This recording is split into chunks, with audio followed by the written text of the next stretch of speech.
In the neon-soaked streets of Seoul, power isn't just about wealth, it's about who you can break without consequence. For Ariana Brooks, a Black American woman juggling 3 jobs to care for her paralyzed mother, survival meant staying invisible. She endured the cold stares and the whispered slurs, but she couldn't endure Han Min-Seo. Min-Seo, a girl dripping in designer labels and cruelty, didn't just want a meal at the upscale bistro where Ariana worked, she wanted a target. After an hour of relentless mockery, Min-Seo stood up and deliberately emptied a bowl of hot sauce over Ariana's head. The restaurant froze. The air turned to ice. Then, the sound of a palm hitting flesh cracked through the room like a gunshot. Ariana didn't know who the girl was. She didn't know she had just struck the daughter of Han Dae-Hyun, the city's most feared mafia boss. As Min-Seo's screams for blood filled the air, Ariana walked out, thinking she had only lost her job. She had no idea she had just signed her own death warrant. But the man coming for her was about to find the one thing he thought he'd killed years ago, his conscience. The adrenaline that had fueled Ariana's hand was gone, replaced by a cold, hollow dread that seeped into her bones. The walk home through Seoul's narrow, rain-slicked alleys felt like a march to the gallows, though she didn't yet understand why. She only knew that the look in that girl's eyes, the one she had slapped, wasn't just anger. It was the look of someone who owned the world. The rain began to fall in earnest, a relentless gray curtain that blurred the neon signs of the city. Ariana pulled her thin jacket tighter, the faint scent of the spicy sauce still clinging to her hair, a stinging reminder of the humiliation that had finally broken her. She reached her apartment building, a crumbling concrete structure that stood in the shadow of the shimmering skyscrapers she could never hope to enter. Inside, the air was thick with the scent of antiseptic and damp wood. "Ariana? Is that you, baby?" The voice was thin, but it was the only thing that kept Ariana's world from spinning off its axis. She pushed open the door to the small, dim room where her mother, Grace, lay. The older woman's face was etched with the weariness of years spent trapped in her own body, but her eyes still held a spark of the warmth that had raised Ariana to be a woman of dignity. "I'm here, Mama," Ariana whispered, kneeling by the bed. She took her mother's hand, her own still trembling slightly. She didn't mention the restaurant. She didn't mention the slap or the way the manager had looked at her with pity and terror as he told her never to come back. She just focused on the routine, the water, the medicine, the gentle repositioning of the pillows. For an hour, the world outside didn't exist. But the world outside was waiting. Through the cracked window, Ariana glanced down at the street. The alleyway was usually empty at this hour, save for stray cats. But tonight, a sleek black sedan sat idling at the corner. Its engine purred with a low, predatory rumble, and its windows were tinted dark as obsidian. It didn't move. It didn't belong. A chill crawled up Ariana's spine. She pulled the curtain shut, unaware that her location had already been sent to a man who never showed mercy. The penthouse of the Han Syndicate's headquarters overlooked Seoul like a throne room, but tonight, the silence was shattered by the sound of breaking crystal. Han Min-Seo stood in the center of the marble floor, her face flushed a frantic, ugly red. A thin, dark bruise was blooming along her jawline, a physical stain on her perfection. "I want her dead." Min-Seo shrieked, her voice cracking as she glared at the men standing in the shadows. "I want her to crawl through the streets of Gangnam begging for mercy before you finish it." At the far end of the room, seated behind a desk of polished obsidian, Han Dae-Hyun didn't flinch. He didn't even look up from his papers. His presence was a heavy, suffocating weight that usually silenced his daughter. "Min-Seo," he said, his voice a low, vibrating baritone. "Sit down." "Did you hear me?" she demanded, slamming her palms onto his desk. "She hit me, father. A nobody. A waitress. In front of everyone. If you don't kill her, the city will think we've gone soft."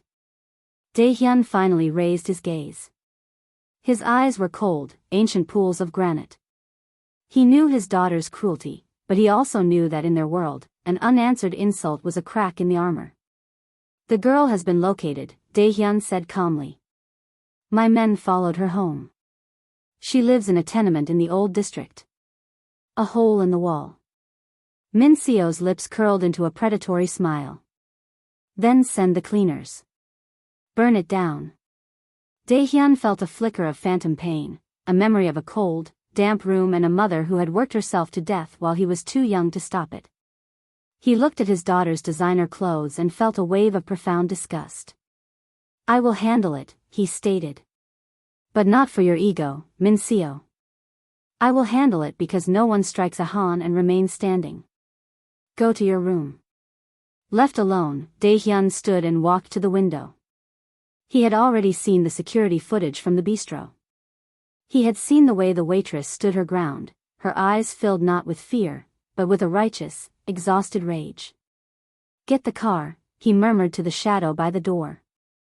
I want to see this nobody for myself before I break her. The lock on the door to apartment 4B yielded to Han Dae-Hyun's pick in seconds. He stepped inside, his polished leather shoes making no sound. He had sent his men to wait in the car. He wanted to see the face of the woman who didn't know enough to be afraid of his name. The air inside was heavy, smelling of cheap soap and the sharp, metallic tang of old pipes. Dae-Hyun scanned the room, looking for the girl. He expected to find her hiding or perhaps sleeping, unaware that death had just walked through her door. Instead, he heard a soft, wet cough from behind a tattered curtain. Dae-Hyun moved toward it, his hand resting on the suppressed pistol in his waistband. He swept the curtain aside. But the sight that met him caused his heart to stutter in a way it hadn't since he was a boy in the gutters. Lying on a sagging bed was an older woman, her skin a deep bronze turned ashen with illness. She was hooked to a wheezing oxygen concentrator. The room was meticulously clean, the linens were bleached white, and a small radio played soft jazz. This wasn't the lair of a rebel. This was a sanctuary of suffering. He looked at the nightstand. A stack of medical bills, marked with "past due" in aggressive red ink, sat beside a photo of Ariana smiling in a graduation cap. Suddenly, the luxury of his penthouse felt like a fever dream. He remembered this kind of poverty. It was the smell of a slow, quiet drowning, the same one that had taken his own mother. A floorboard creaked. Dae-Hyun didn't draw his weapon. He turned, his tall frame swallowing the small room. Ariana stood in the doorway, a grocery bag clutched to her chest. Her breath hitched, her eyes widening in pure, unadulterated confusion. She didn't know who he was. She didn't recognize him as the father of the girl she had slapped. To her, he was simply a shadow in a $5,000 suit who had breached her last place of safety. Who are you? She whispered, her voice trembling. What do you want? Please, my mother is sick. I don't have any money. Dae-Hyun looked at the girl and realized she wasn't shaking because she was afraid to die. She was shaking because she was afraid for the woman in the bed. He didn't speak. He walked past her, his shoulder brushing hers, and exited into the rainy hallway, leaving the door wide open behind him. The interior of the Mercedes Maybach was a sensory deprivation chamber, insulated against the roar of the Seoul rain and the chaotic neon pulse of the city outside. Han Dae-Hyun sat in the back seat, his gloved hands resting motionless on his knees. To his driver and the two silent enforcers in the front, he looked like the stone-cold patriarch they feared, a man whose silence preceded a storm. But inside, Dae-Hyun was navigating a graveyard of memories he had spent 30 years trying to pave over with concrete and blood. The image of the small apartment burned behind his eyelids. It wasn't the poverty that shook him, he dealt in the currency of the desperate every day. It was the specific, agonizing neatness of that room. The way the white sheets had been tucked with military precision around the dying woman.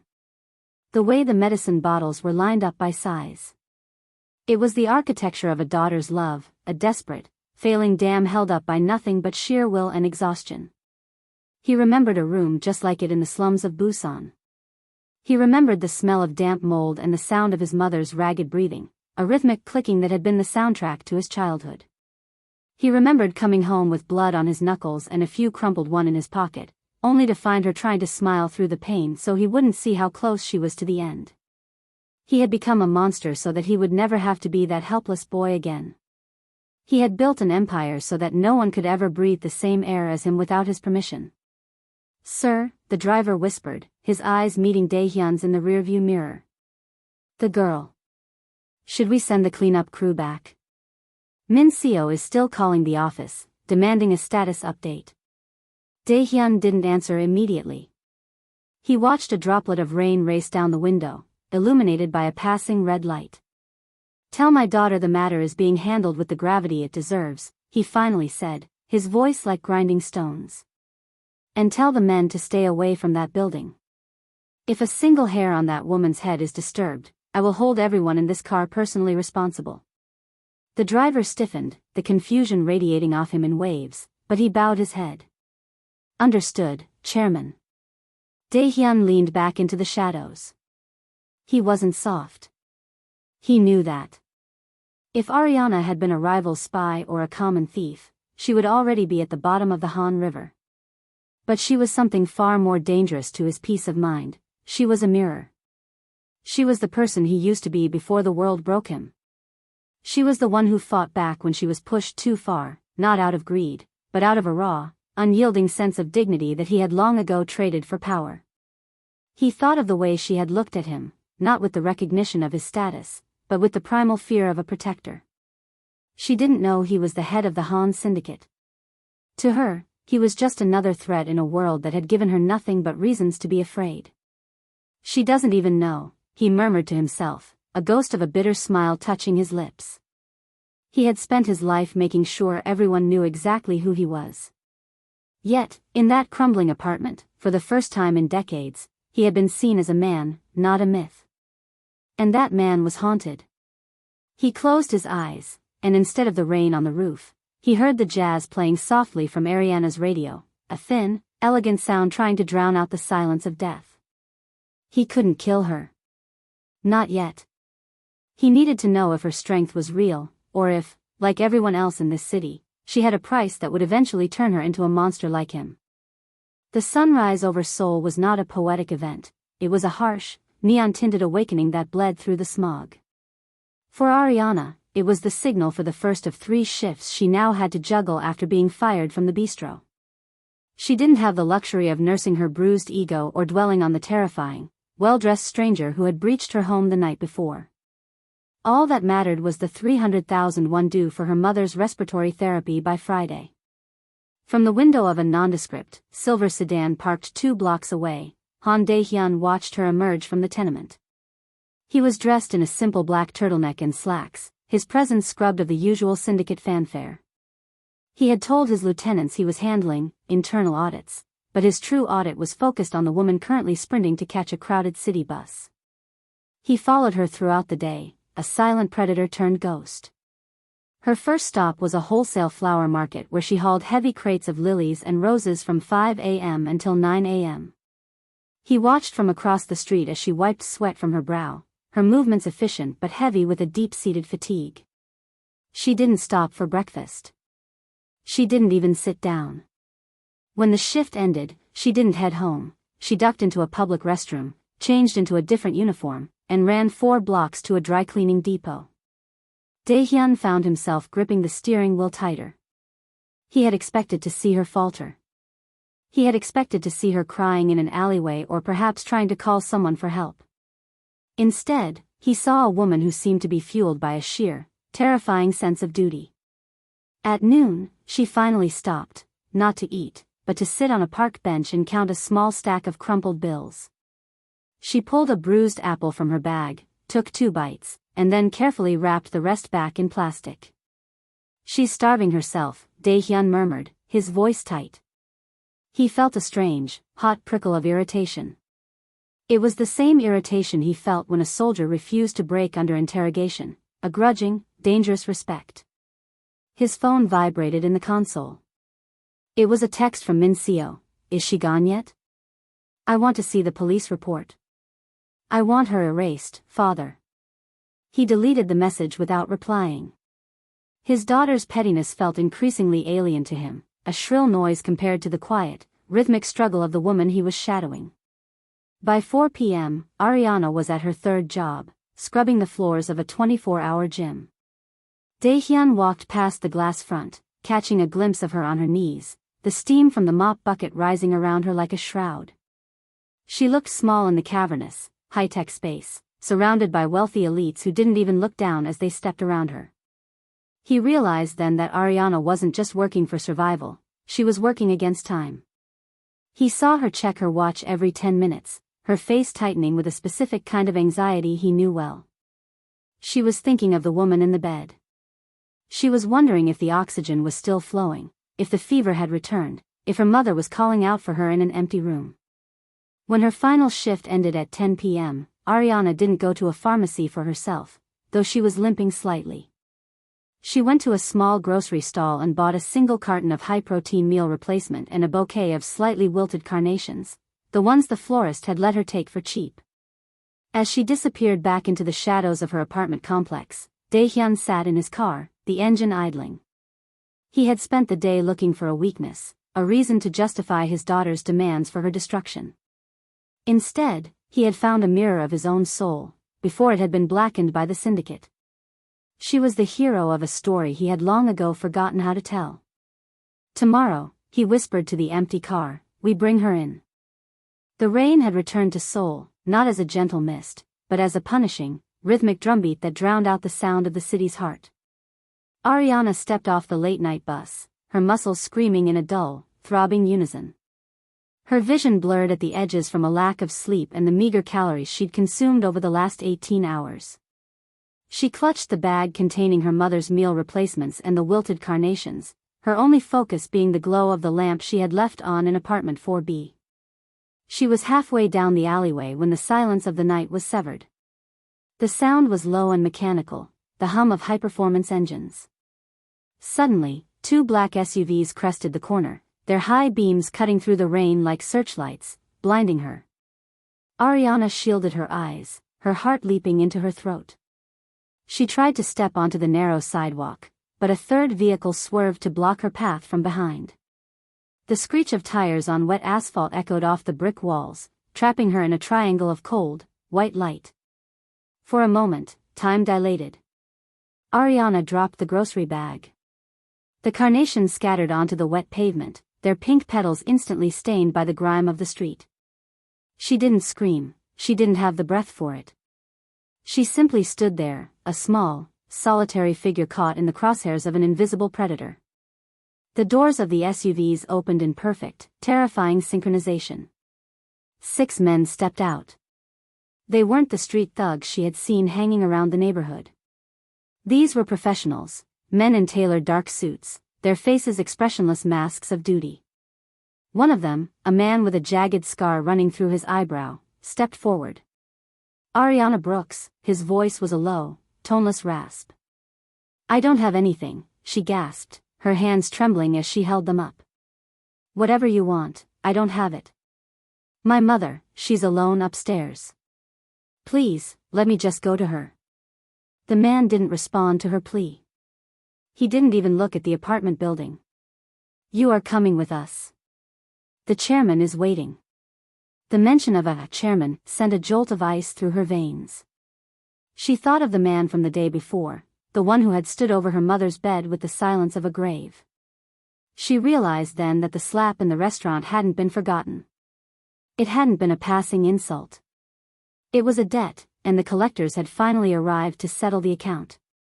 As 2 men moved toward her, Ariana's survival instinct finally flared. She turned to run, but her foot slipped on a wet pedal.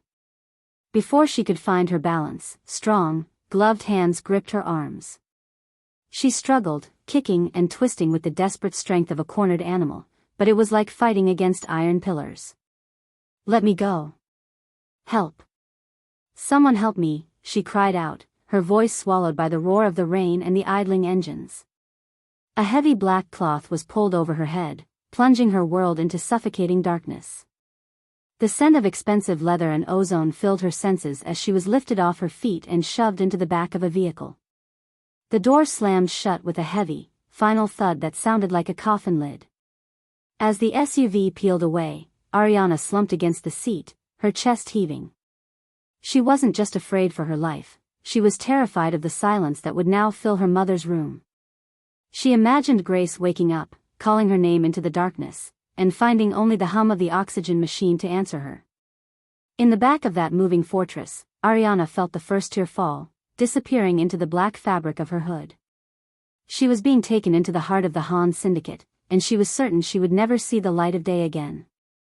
The journey was a blur of high-speed turns and the muffled hum of a city that didn't know she was being erased.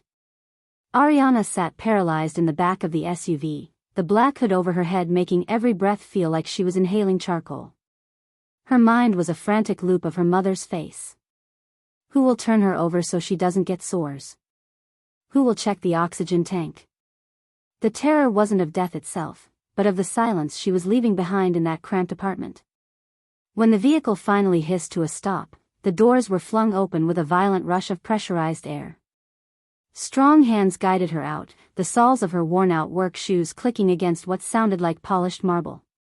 The air here didn't smell like the damp, exhaust-heavy streets of the slums. It smelled of ozone, expensive wax, and a chilling, clinical sterility. "Walk," a voice commanded. She was led through a series of heavy doors that hissed shut with a pneumatic finality. Her heart hammered a frantic rhythm against her ribs, a drumbeat of pure adrenaline.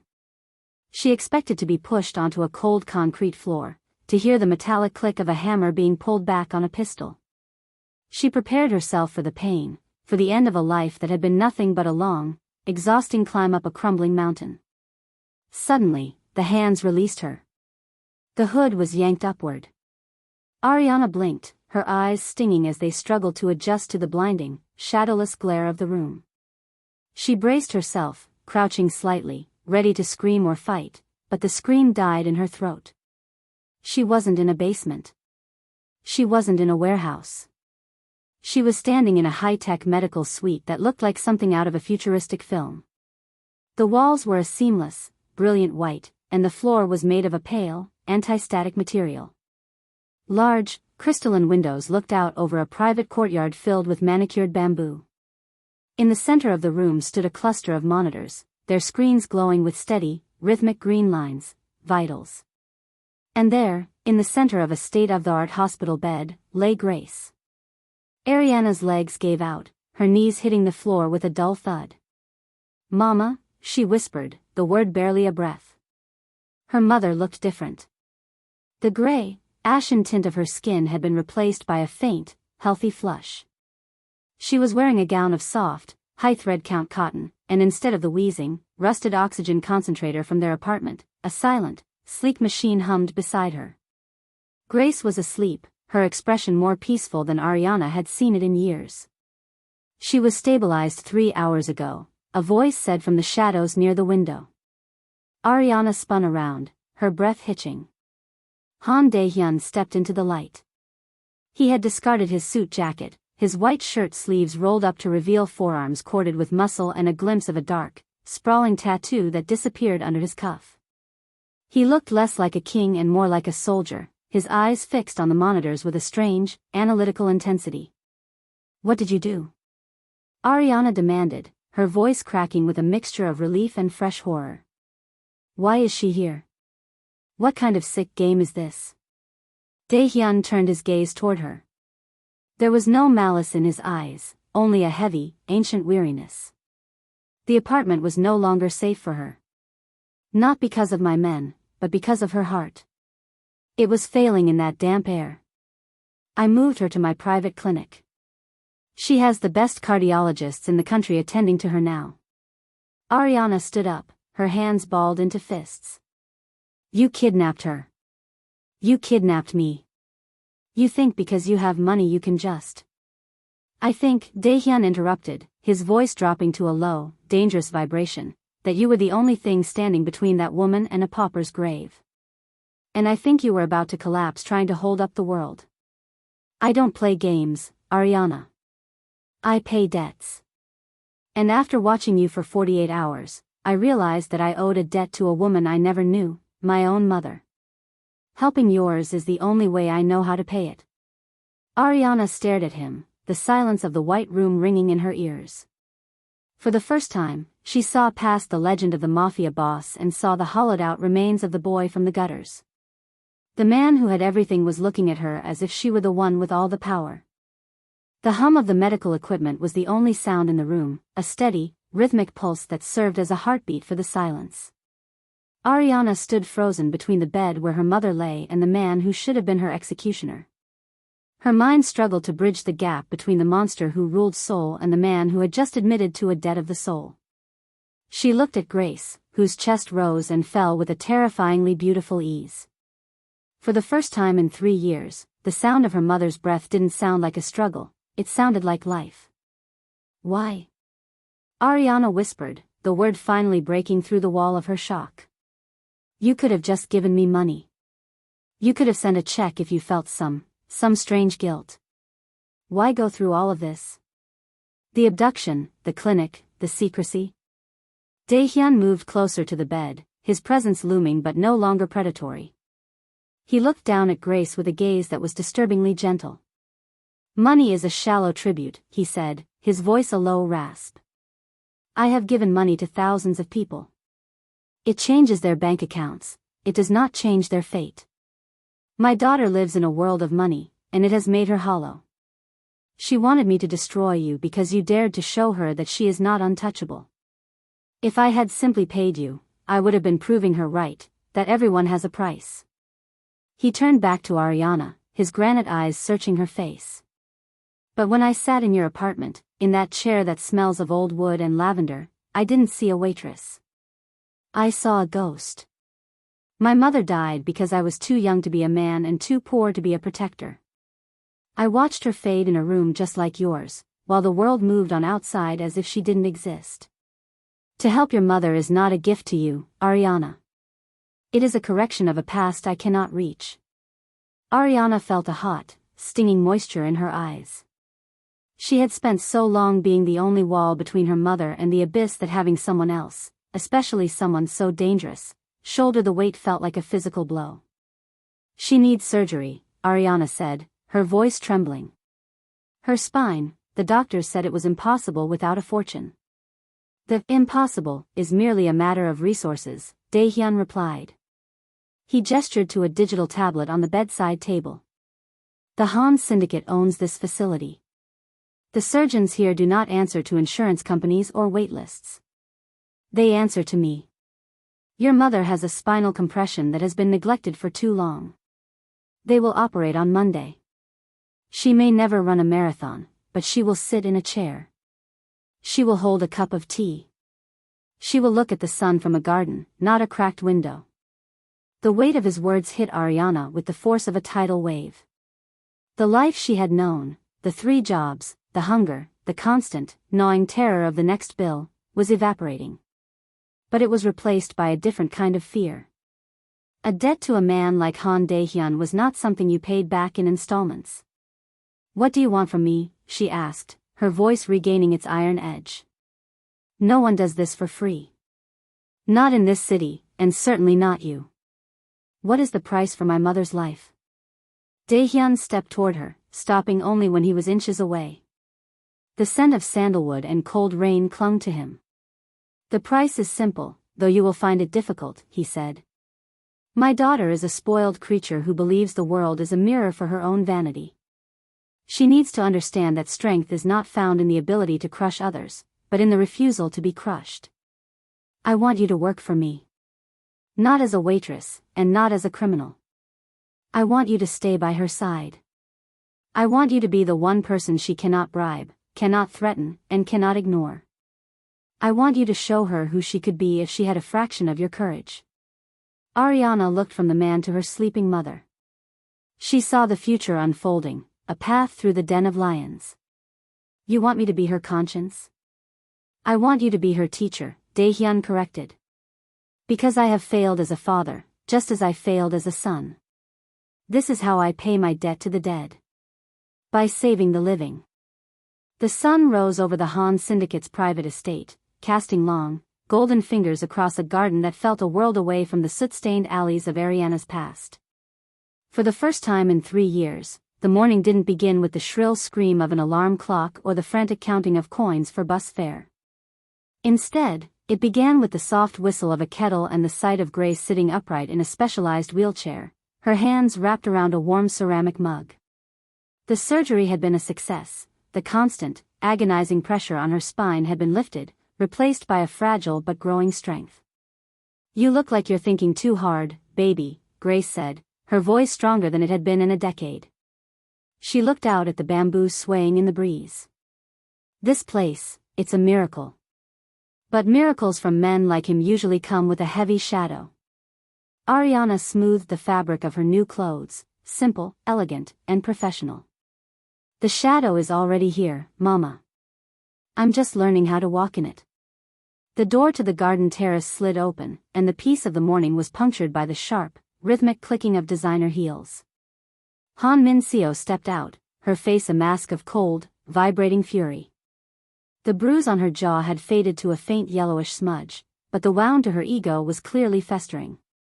Behind her, standing like a silent monolith in the doorway, was Han Dae-Hyun. He didn't speak, he simply watched, his arms crossed over his chest, his presence a silent command for the scene to play out. Min-Seo stopped a few feet from Ariana, her lip curling in a sneer that didn't quite hide the flicker of uncertainty in her eyes. "My father tells me you're my new, special assistant. He says I can't go anywhere without you. He says I have to listen to your advice." She spat the word like it was poison. "You're a waitress. You're lucky he didn't have you thrown in a hole for what you did to me." Ariana didn't flinch. She stood her ground, her gaze level and unervingly calm. She didn't see a princess anymore. She saw a girl who was terrified of anything she couldn't buy or break. "I was a waitress," Ariana said, her voice steady and clear. "And I slapped you because you deserved it. Not because I'm a criminal, but because I'm a person. Your father brought me here to remind you of that every single day. If you want me gone, you'll have to earn it by becoming someone I don't need to correct." Min-Seo gasped, spinning around to look at her father, expecting him to strike Ariana for such insolence. But Dae-Hyun remained motionless. A ghost of a smile, the first Ariana had ever seen, touched the corner of his mouth. "She is right, Min-Seo," Dae-Hyun said, his voice echoing with a new kind of authority. "The world does not bow to you because of your name. It bows because of the strength you possess. And right now, this woman has more strength in her smallest finger than you have in your entire body. Learn from her. Or remain a child forever." Min-Seo looked back at Ariana, the silence between them stretching long and tense. The power dynamic of the city had shifted. The Mafia Boss had found a conscience, the princess had found a rival, and the waitress had found a throne of her own making. As the two women walked back toward the house, one following the other with a reluctant, simmering respect, Dae-Hyun turned his gaze to the horizon. He had built his empire on fear, but looking at Grace and Ariana, he realized that the greatest power wasn't in taking lives, but in restoring them. The debt was paid, but a new story was just beginning.